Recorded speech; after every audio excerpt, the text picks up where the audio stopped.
Sita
Krishna.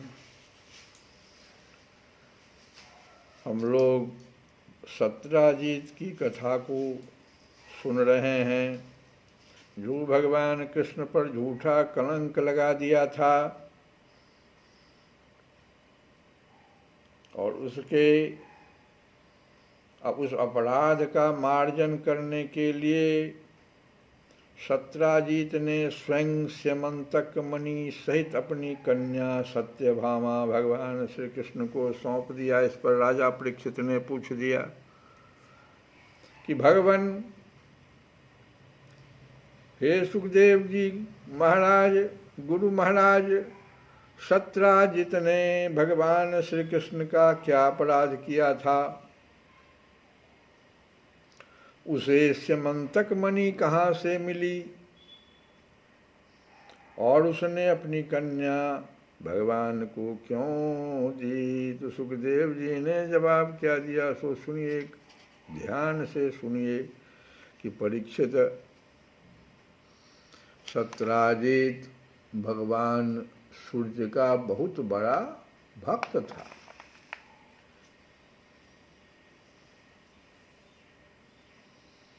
वे उसकी भक्ति से प्रसन्न होकर उसके बहुत बड़े मित्र बन गए थे, सूर्य भगवान।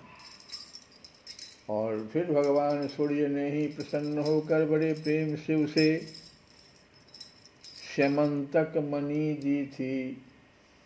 ये जो स्यमंतक मणि है, ये भगवान सूर्य का दिया हुआ था। तो सत्राजीत उस मणि को गले में धारण कर ऐसा चमकने लगा मानो स्वयं सूर्य ही हो। देखो, द्वापर युग की ये कथा है। ये सत्राजित जो है, भगवान सूर्य को इतना प्रसन्न कर लिया कि भगवान सूर्य का बहुत बड़ा वो भक्त ही नहीं हो गया, उसकी भक्ति से प्रसन्न होकर भगवान सूर्य उसके मित्र बन गए। अभी अभी द्वापर युग बीता है। उस समय तक लोग कितना अध्यात्म से जुड़े हुए थे, भगवान सूर्य से मित्रता कर लेते थे।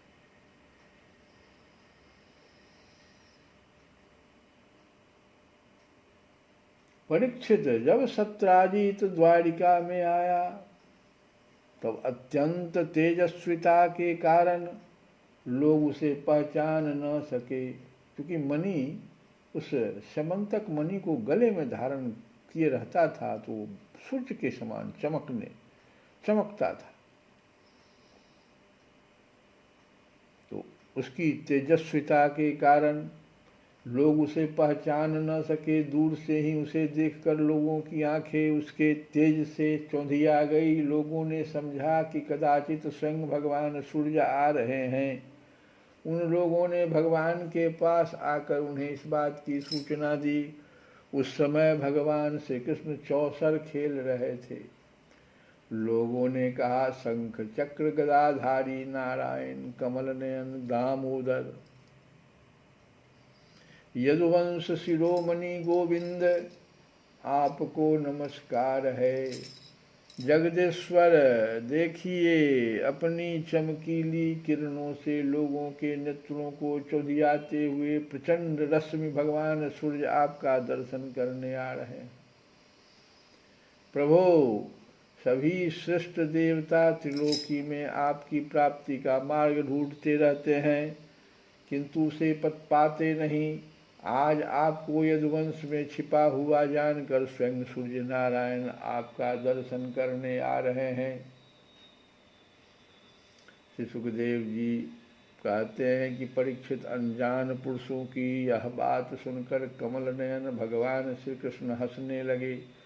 उन्होंने कहा, अरे ये सूर्य देव नहीं है, यह तो सत्राजीत है जो मणि के कारण इतना चमक रहा है।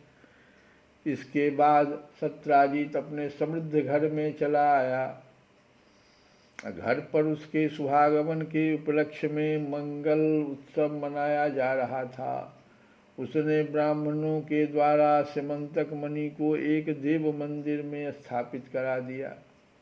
परीक्षित, वह मणि प्रतिदिन 8 भार सोना दिया करती थी। सोच लो कैसा वो स्यमंतक मणि था कि 8 भार सोना।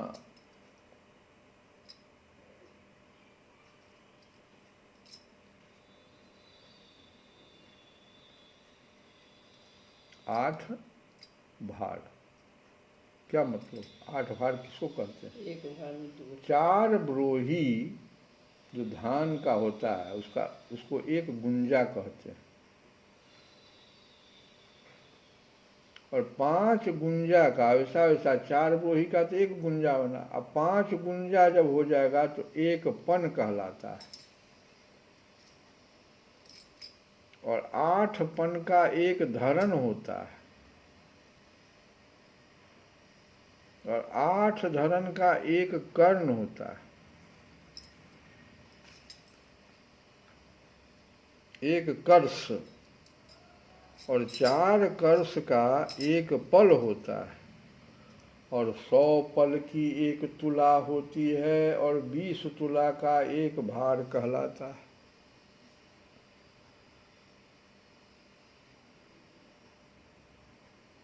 सोचिए आप।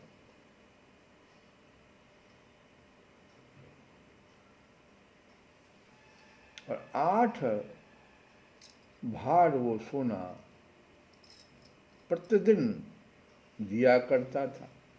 जहाँ वह पूजित होकर रहती थी वहाँ दुर्भिक्ष, महामारी, ग्रह पीड़ा, सर्प भय, मानसिक और शारीरिक व्यथा तथा मायावियों का उपद्रव आदि कोई भी अशुभ नहीं होता था।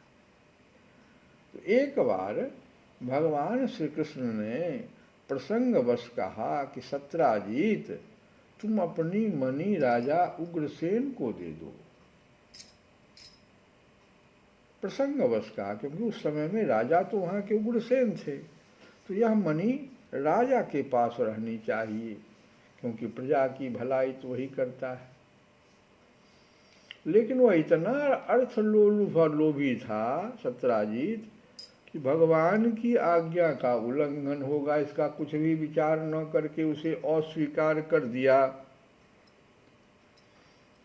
एक दिन सत्राजीत के भाई प्रसेन, सत्राजीत के एक भाई थे जिसका नाम था प्रसेन, ने उस परम प्रकाशमयी मणि को अपने गले में धारण कर लिया, और फिर वह घोड़े पर सवार होकर शिकार खेलने वन में चला गया। भगवान के आज्ञा का उल्लंघन तो कर दिया, लेकिन अब देखो भगवान तो कुछ नहीं कर रहे हैं। सत्राजीत का भाई प्रसेन उस मणि को अपने गले में धारण कर लिया, घोड़े पर सवार होकर शिकार खेलने चला गया। वहां एक सिंह ने घोड़े सहित प्रसेन को मार डाला और उस मणि को छीन लिया। सिंह वह भी पर्वत की गुफा में प्रवेश ही कर रहा था कि मणि के लिए ऋक्षराज जामवान ने उसे मार डाला। उन्होंने वह मणि अपनी गुफा में ले आकर बच्चे को खेलने के लिए दे दिया, और अपने भाई प्रसेन के न लौटने से सत्राजीत को बड़ा दुख हुआ। वह कहने लगा, बहुत संभव है कि श्री कृष्ण ने ही मेरे भाई को मार डाला। अब देखो गलत जो विचार आता है। एक तो वो बड़ा लोभी था, ऊपर ही हम कहे, और फिर देखो अर्थलोलुप तो था ही, लोभी तो था ही, भगवान की आज्ञा का उल्लंघन भी कर दिया था। और फिर देखो अब क्या हुआ, दूसरा जो है गुण आ गया उसके पास, भगवान पर ही वह अभियोग लगा दिया।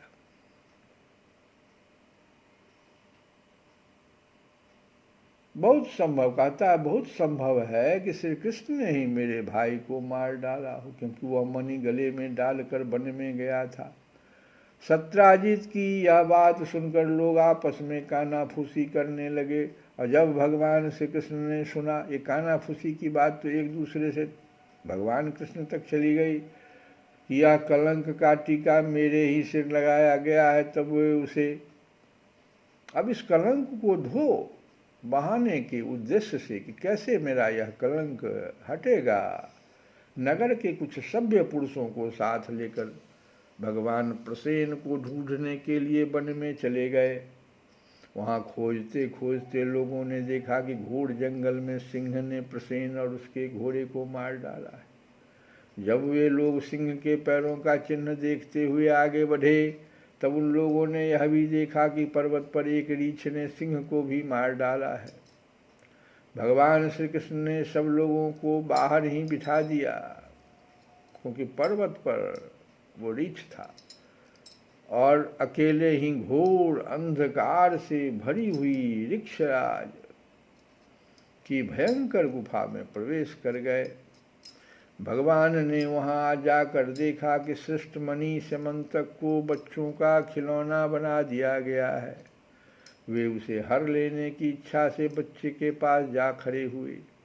उस गुफा में एक अपरिचित मनुष्य को देखकर बच्चे की धाय जो थी, जो बच्चे की देखरेख करती थी, भयभीत की भांति चिल्ला उठी। उसकी चिल्लाहट सुनकर परम बली ऋक्षराज जाम्बवान क्रोधित होकर वहां दौड़ आए। परीक्षित, जाम्बवान उस समय कुपित हो रहे थे। उन्हें भगवान की महिमा, उनके प्रभाव का पता न चला। उन्होंने उन्हें एक साधारण मनुष्य समझ लिया और वे अपने स्वामी भगवान श्री कृष्ण से युद्ध करने लगे, जबकि ये भगवान जाम्बवान जी के स्वामी थे राम जी के समय में। जिस प्रकार मांस के लिए दो बाज आपस में लड़ते हैं, वैसे ही विजयाभिलाषी भगवान श्री कृष्ण और जाम्बवान आपस में घमासान युद्ध करने लगे। पहले तो उन्होंने अस्त्र शस्त्रों का प्रहार किया, फिर शिलाओं का। तत्पश्चात वे वृक्ष उखाड़ कर एक दूसरे पर फेंकने लगे। अंत में उनमें बाहु युद्ध होने लगा। परीक्षित, वज्र प्रहार के समान कठोर घूंसों से आपस में वे 28 दिन तक बिना विश्राम किए रात दिन लड़ते रहे। अंत में भगवान श्री कृष्ण के घूंसों की चोट से जाम्बवान के शरीर की एक एक गांठ टूट फूट गई। उत्साह जाता रहा, शरीर पसीने से लथपथ हो गया। तब उन्होंने अत्यंत विस्मित चकित होकर भगवान श्री कृष्ण से कहा, प्रभो, मैं जान गया आप ही समस्त प्राणियों के स्वामी रक्षक पुराण पुरुष भगवान विष्णु हैं। आप ही सबके प्राण, इंद्रिय बल, मनोबल और शरीर बल है। भगवान ही सबके प्राण, इंद्रिय बल, मनोबल और शरीर बल है। आप विश्व के रचयिता ब्रह्मा आदि को भी बनाने वाले हैं। बनाए हुए पदार्थों में भी सत्ता रूप से आप ही विराजमान हैं। काल के जितने भी अवयव हैं, उनके नियामक परम काल आप ही हैं, और शरीर भेद से भिन्न भिन्न प्रतीयमान अंतर आत्माओं के परम आत्मा भी आप ही हैं। कल की कथा में हम कहे थे कि तीन ही सत्ताएं हैं, एक पदार्थ रूपी सत्ता, दूसरी आत्मा रूपी सत्ता, और तीसरा भगवान स्वयं। तो देखो आज की स्तुति में, जाम्बवान जी के स्तुति में सब बात आ रहा है कि शरीर भेद से भिन्न भिन्न ये पदार्थों में भी सत्ता रूप से आप ही विराजमान हैं, ये तो कह ही दिए। और फिर कह रहे शरीर भेद से, जितने भी शरीर हैं, शरीर भेद से भिन्न भिन्न प्रतीयमान अंतर आत्माओं के परम आत्मा भी आप ही है। प्रभु, मुझे स्मरण है आपने अपने नेत्रों में तनिक सा क्रोध का भाव लेकर तिरछी दृष्टि से समुद्र की ओर देखा था। अब ये राम जी के समय का याद दिलाया उन्होंने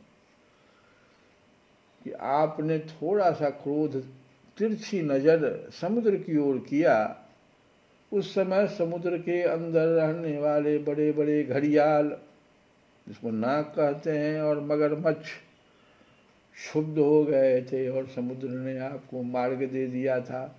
तब आपने उस पर सेतु बांधकर सुंदर यश की स्थापना की तथा लंका का विध्वंस किया।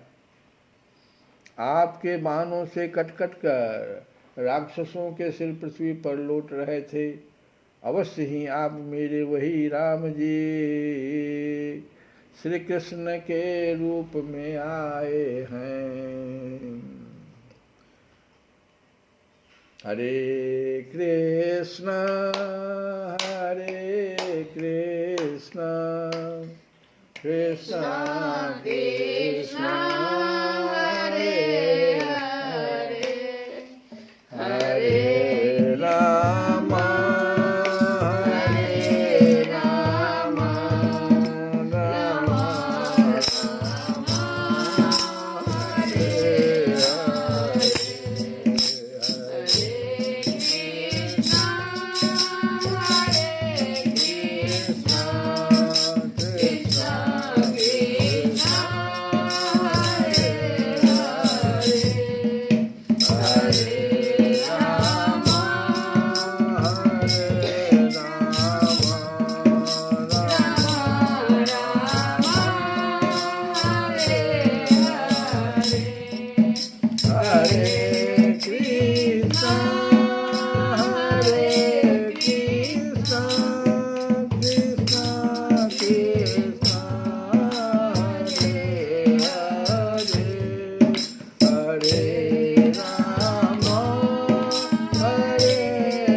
से भगवान को पहचान तो लिया। और आगे सुखदेव जी कहते हैं, परीक्षित जब ऋक्षराज जामवन ने भगवान को पहचान लिया, तब कमल नयन श्री कृष्ण ने अपने परम कल्याणकारी शीतल कर कमल को उनके शरीर पर फेर दिया, क्योंकि बड़ी चोट लग गई थी। और फिर अहेतु की कृपा से भरकर प्रेम गंभीर वाणी से अपने भक्त जामवान जी से कहा। भगवान ने क्या कहा सुनो कि ऋक्षराज, हम मणि के लिए ही तुम्हारी इस गुफा में आए हैं। इस मणि के द्वारा मैं अपने पर लगे झूठे कलंक को मिटाना चाहता हूँ। भगवान के ऐसा कहने पर बस दो ही लाइन, दो ही शब्द का, दो ही बात, हम मणि के लिए ही तुम्हारी इस गुफा में आए हैं और इस मणि के द्वारा मैं अपने पर लगे झूठे कलंक को मिटाना चाहता हूँ। भगवान के ऐसा कहने पर जामवान ने बड़े आनंद से उनकी पूजा करने के लिए अपनी कन्या कुमारी जामवती को मणि के साथ उनके चरणों में समर्पित कर दिया। भगवान श्री कृष्ण जिन लोगों को गुफा के बाहर छोड़ गए थे, उन्होंने 12 दिन तक उनकी प्रतीक्षा की, परंतु जब उन्होंने देखा कि अब तक वे गुफा में से नहीं निकले, तब वे अत्यंत दुखी होकर द्वारिका को लौट गए, क्योंकि 28 दिन तक युद्ध जो चला था। वहाँ जब माता देवकी, रुक्मिणी, वसुदेव जी तथा अन्य संबंधियों और कुटुंबियों को यह मालूम हुआ कि श्री कृष्ण गुफा में से नहीं निकले, तब उन्हें बड़ा शोक हुआ। सभी द्वारिकावासी अत्यंत दुखित होकर सत्राजित को भला बुरा कहने लगे और भगवान श्री कृष्ण की प्राप्ति के लिए महामाया दुर्गा देवी की शरण में गए, उनकी उपासना करने लगे। उनकी उपासना से दुर्गा देवी प्रसन्न हुई और उन्होंने आशीर्वाद दिया।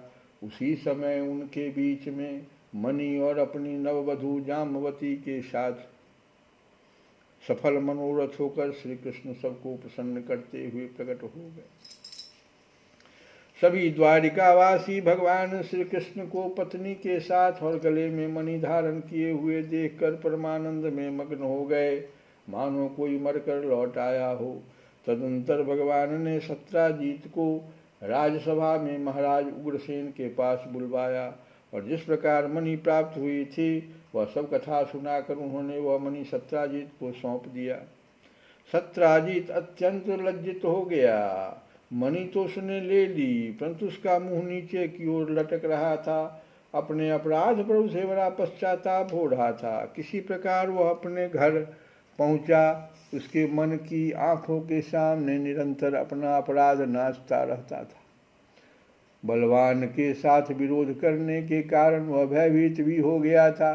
अब वह यही सोचता रहता कि मैं अपने अपराध का मार्जन कैसे करूं, मुझ पर भगवान श्री कृष्ण कैसे प्रसन्न हो, मैं ऐसा कौन सा काम करूं जिससे मेरा कल्याण हो और लोग मुझे कोसे नहीं।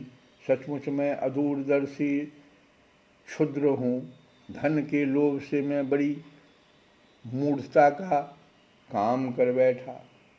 अब मैं रमणियों में रत्न के समान अपनी कन्या सत्यभामा और यह समंतक मणि दोनों ही श्री कृष्ण को दे दूंगा। यह उपाय बहुत अच्छा है, इसी से मेरे अपराध का मार्जन हो सकता है और कोई उपाय नहीं है। सत्राजित ने अपनी विवेक बुद्धि से ऐसा निश्चय करके स्वयं ही इसके लिए उद्योग किया और अपनी कन्या तथा समंतक मणि दोनों ही ले जाकर श्री कृष्ण को अर्पण कर दिया। सत्यभामा शील स्वभाव सुंदरता उदारता आदि सद्गुणों से संपन्न थी। बहुत से लोग चाहते थे कि सत्यभामा हमें मिले और उन लोगों ने उन्हें मांगा भी था, परंतु जब अब भगवान श्री कृष्ण ने विधिपूर्वक उनका पानी ग्रहण किया। परीक्षित, भगवान श्री कृष्ण ने सत्राजित से कहा, हम समंतक मणि न लेंगे। आप सूर्य भगवान के भक्त हैं, इसलिए वह आपके ही पास रहे। हम तो केवल उसके फल के अर्थात उसके निकले हुए सोने के अधिकारी हैं। आप मणि रखिए, लेकिन उससे जो रोज सोना निकल रहा 8 भर, वो आप दे दीजिए राजा को, वही आप हमें दे दिया करें। तो इस प्रकार से जब भगवान ने कहा तो सुखदेव जी कहते हैं, परीक्षित, यद्यपि भगवान श्री कृष्ण को इस बात का पता था कि लाक्षागृह की आग से पांडवों का बाल भी बांका नहीं हुआ है,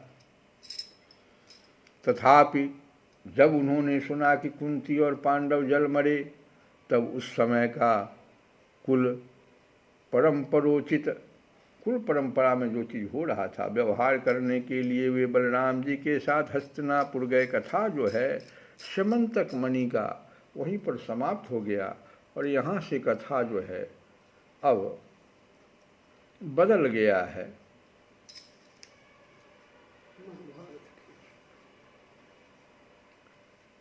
बदल तो गया है, लेकिन अभी भी ये क्योंकि मणि भगवान ने सत्राजित के पास छोड़ दिया था ना, तो भगवान जैसे हस्तिनापुर चले गए हैं तो एक कृतवर्मा था, वो जो है शतधन्वा से आकर कहता है कि तुम सत्राजित से मणि छीन लो। ये बात आगे कथा में हम लोग कल इसको सुनेंगे। भगवान तो अभी जा रहे हैं वहाँ, लेकिन इसी बीच में दो जो अपराधी वर्ग के थे वे एक योजना बना करके कि मणि तो सत्राजित के पास है, उसको क्यों नहीं छीन लिया जाए, कोई उपाय किया जाए। अब ये सो रहा है, हम लोग कथा को यहीं पर विराम देते हैं। और कल की कथा में आगे की कथा सुनेंगे। श्री कृष्ण गोविंद हरे मुरारे नाथ नारायण वासुदेव।